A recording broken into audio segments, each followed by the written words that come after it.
when hiring a salesperson, especially your first salesperson, when is it the right time to bring that person on board? I think a lot of people know at some point the business is kind of outgrowing their bandwidth. We've hit that point as well with ourselves. And you're like, okay, now it's time. I think it's time to go get on a salesperson. How do I know that it's definitely the right time? It's a really interesting question. So something that I'll call out, I speak to a lot of founders, right? And they say, oh, I'll just hire a salesperson and everything will be okay. I won't have to sell as much. I don't like selling. Like, hire a salesperson, it will be okay, right? There's so much experience. Right. Or I get the other question, where do I find a commission-only salesperson? So I want to talk to those couple of things, right?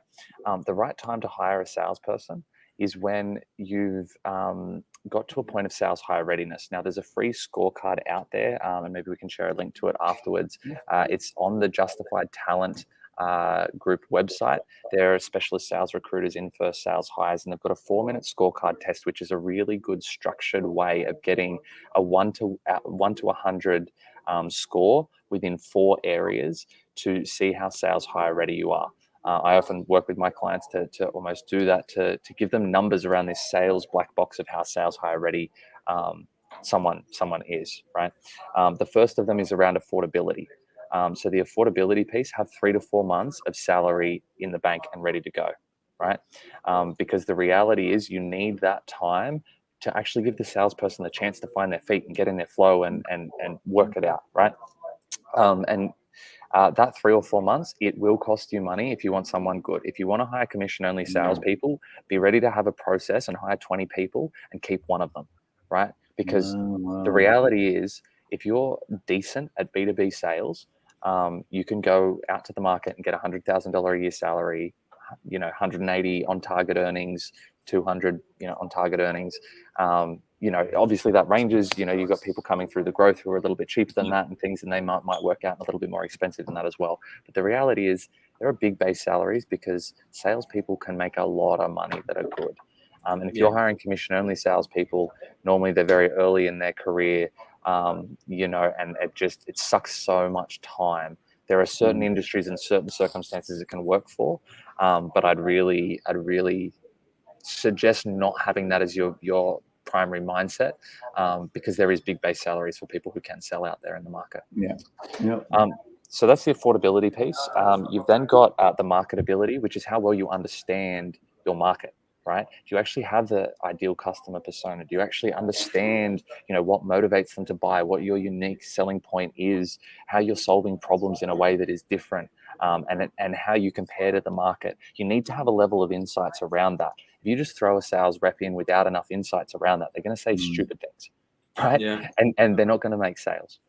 The next thing is around systems, right? So what are your systems for bringing in lead gen? Do you actually have any leads, or are you like, salesperson, go out and find every lead? Man, when you do that to a salesperson, it's really challenging to get started, right? Whereas if you've got 3 to 4, maybe 10 leads a month coming in, for them to start getting some momentum, start getting some reps on the board, close a few sales with a bit of momentum, their ability to then take that momentum and build upon that and find more opportunities and learn from that really makes a difference. Now, when I say systems, I'm not just talking about systems for finding leads, right? There's other systems and processes that are needed to be put in place around CRM, around sales meetings and those types of things as well. But we don't have time to go into all of that. And the fourth area is around enabling, right? And this is the sales management piece that so many founders forget about, right? They're like, I'll just hire a salesperson, they'll figure it out, right? The reality is, if you're hiring a rep who's $100,000 a year and maybe $200,000 a year on target earnings, they're probably not going to be able to figure it all out without a sales manager, right? You don't have the ability to or capacity to afford to hire a full-time sales manager at that point, and you shouldn't either, right? It's not the right timing for it. But you do want to properly invest in treating them like a proper team member, right? So have weekly sales meetings with them, have targets and KPIs, work out, like I said in my previous question answer, where are they going with their career? How can you help grow and develop them in their career? Because think about the nature of how a salesperson is wired, right? Their whole job is about growth.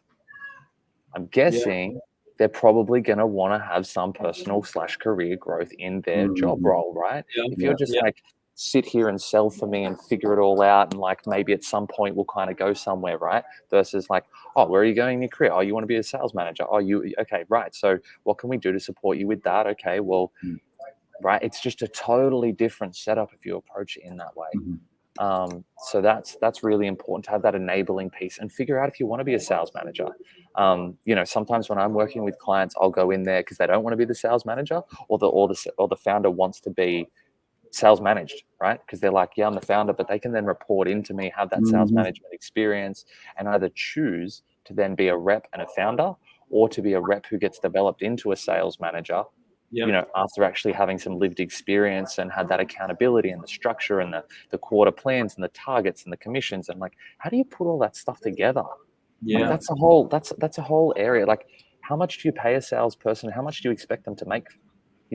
When you put in $100,000 into a salesperson, what's reasonable to make out of them? 110, because 10 grand profit kind of sounds nice, like, or 500, like, is that reasonable? Just to kind of drop in on that specifically, it's 3 to 5 times whatever you're paying them in total, right? So if you're spending 200 grand a year, you want to be getting 600 to $1 million in revenue out of the rep, right? That's after 6 months of ramp time, right? If you're really lucky, you'll ramp them in 3 months, but 3 to 6 months. After that point, you want to be getting towards that. If you've figured out your product market fit, if you're far enough down that journey, right? But if you're still figuring and iterating stuff out, that sort of might change. So is hiring a salesperson the best next step?